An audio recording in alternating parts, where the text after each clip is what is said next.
Hey everyone, welcome to another episode of Extra Time TV. This is Andres Oklal. I'm Kevin Campbell. And today we are going to talk about Serie. You know, the Champions League just finished this week. Juventus came away with a very, interesting victory. Yeah. You know, they had a red card, lots of drama. Buffon had a brilliant penalty save. Yeah. You know, Juventus showing that character, that steel that you associate with Juventus. Yeah. They get the results no matter what, back against the wall. And now it's back to domestic football. Mm-hmm. Juventus take on the other side of Milan, the red side of Milan, AC Milan.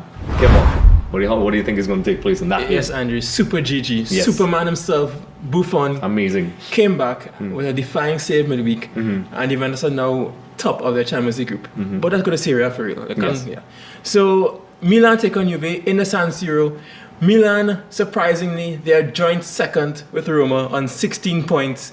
Vincenzo Montella has his team happy, playing for him and having fun. I mean, this season, when you look at when you projected things, we spoke about Inter, we spoke about AC. Now, Inter has more resources than AC. Yep. And AC, you remember they were in that limbo period with the Chinese consortium only wanting to buy them come December, so they couldn't spend any money because they had none. So they ended up just using players that they had last year and they brought back from a loan. Guys like Gabriel Paletta, they just resurrected and he's playing so great now. Yep. I mean, Montella has the team playing for him. And I'm going to give a lot of credit to Montella because it was a tough situation. Last year, Mihailovic was there. The players loved him, but he got the boot. And I think disagree with that, yeah. Yeah, me too, really. And I think that Montella understood how much prowess Mihailovic had on his team, and he just continued it because the players, they played a similar system, and the players just love him. Guys like Niang, Carlito Bacca, Bonaventura, they're bang on form, and I'm enjoying watching Milan. I haven't said that in a long while. Yep. So Juve, they have their work cut out for them. No, Juve have been winning, but have not been winning well. Yep. Last week they sort of struggled to beat Udinese. Dybala, 2 fantastic set-piece goals, but that was it. I mean, midweek was a big struggle, Andre. Yep. That was an almighty struggle in France. Lemina sent off, Higuain missing chances. Only a Colosseum and Quadrado meant that Juve won that game. Yep. But they were in some dire straits. So the game isn't going to be as clear-cut as I think. I think Milan is going to put up a really big fight. Yep, I agree. I think Juventus hasn't hit that gear that we thought they would hit yet. Traditionally, in the last couple of years, they have started off slow. At one point last year, people were prematurely saying that they were going to get relegated. I never bought that for 1 second. I didn't know they would go on to win the league, but I was always convinced that they were contenders. I think Juventus are doing what they always sort of do, the slow start, but Milan has impressed me because I think, and maybe it's a lesson for all those teams that are struggling financially, put some faith in some of your youth players and players that are already there. Yeah. And they don't have that financial, it seems like they're playing with freedom. Yeah. They don't have anything to lose, there's no pressure to perform. And it seems as if that's actually the perfect environment for these guys. I was going to say Patella, it's Paletta. Funny enough, a guy who was signed by Benitez years ago for Liverpool, an Argentine player who's naturalized, now has become an Italian. Yeah. I always know him because of his hair unnaturally dropping out. Yeah, But I didn't know anything about it. So. he was a top centre back, and I always thought he was one of those centre backs that never really, panned out. Yeah. He signed him at Liverpool, didn't really work out, and then he spent some time at Parma, I believe. And then I always told people, I was like, that's a guy, it's such a shame. I think he is that good. Yeah, and he started for Italy in the World Cup, their first game against England 2 years ago, so he has quality. Yeah, so I liked him individually, but he never showed it in his club. Prandelli obviously liked him and so on. And now he is showing, I think this is the right environment for him. I think he is a key player. These other guys are starting to get on in age. Yeah. But he's a player often overlooked. I think he's very important. The young keeper, I don't know why his mind. Gigi Donnarumma. Yes, fantastic. This guy, I absolutely love him. Yeah. I think he is. We were speaking about the shortage of classy defenders and goalkeepers a while ago. I think if he is treated and nurtured correctly, that guy is going to be, one of those Italian keepers that we speak about in a couple of years. He could replace for one, and I think it's Arrigo Sacchi said this, that Italy produces one outstanding goalkeeper every 50 years, and you had Zoff, you had Buffon, and now Donnarumma's for the next 50 years, you know. So, not 50 years, but generation. Yeah. And So, that's the high standard Italian keepers are at, because there are lots of other keepers as well. You know, I'm a huge fan of Toldo, Peruzzi, and these guys. Pagliuca. Yes, these guys are fantastic keepers. So that tells you the high, standards Sachi has. Yeah. But I think Juventus need to definitely step it up. They'll be tired from the Champions League game this week. Yeah. We saw when they played Sevilla the first time around, they wobbled and then Inter took advantage.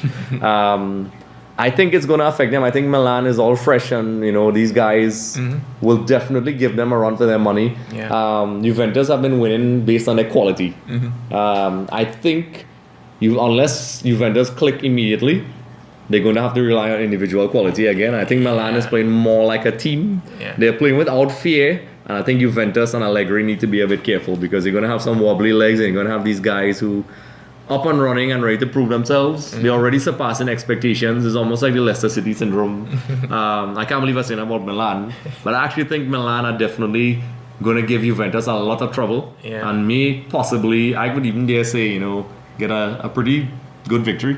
Yes. Very much in the likes of Inter Milan, the enemies from across. Not smooth sailing for Juve. No. I mean, the injury bug has hit Juve hard though. I mean, Giorgio Chiellini, Mehdi Ben Nasser, they're slowly nursing them back, but they really miss their midweek. Evra ended up playing as that third centre back. So that goes to show you how the depth in the defense is lacking right now due to injuries. And in the midfield, Pjanic, Khedira, they were really just off of their game. Pjanic, I expect a lot more. I mean, that position requires someone to have a more dominant presence on the ball and willing to do tackles and willing to make the ball theirs. And Pjanic, he's a bit too quiet for my liking. I mean, he should be showing himself more. Yeah. And he hasn't been doing that. So hopefully he acclimatizes himself to Juve better, and he gets on the ball and spreads those passes around even better, because you can't rely on Dybala too much, because he's just one guy. Yep. And you can see there's already an over-reliance on him, on the individual quality of him. Higuain is the kind of guy you don't really know what you're going to expect from him. When he's on his game, he is unstoppable. And when he's off his game, he loses finals for Argentina. Okay, I just had to put that in there. Well, basically, I think Juventus really, they need to be careful. Yeah. Pjanic is a player that I always had reservations about him. He is, without a doubt, a very talented player. But I think he blows hot and cold, and sometimes he's really fantastic and world class, and then sometimes he's underwhelming. But he is, without a doubt, a talented player. Which guy is going to turn up for this game? I don't know. He definitely needs to step it up. I believe Juventus will get things right in a couple of weeks. That's my honest opinion, just like last year. I think Allegri has earned enough respect, or at least the benefit of the doubt, to listen, trust this guy. Because at one point, he was getting chastised last year for not using Dybala properly. There was, I remember even the Palermo president was saying, I should have sold him to Inter and things like that, because Juventus is just going to have him rotting on the bench. And he always maintained, and he earned my respect. I usually criticize Allegri a lot. That, listen, he's not physically ready yet, and when he's ready, I'll play him. And, I guess Juventus is also fully capable of playing ugly and winning as well. So not to be neutral and saying anybody could win, but I really think Milan has the edge on this. Juventus could resort to their backs to the wall type tactics and possibly get a victory. With the quality they have, that is very possible. So AC Milan have to take their chances.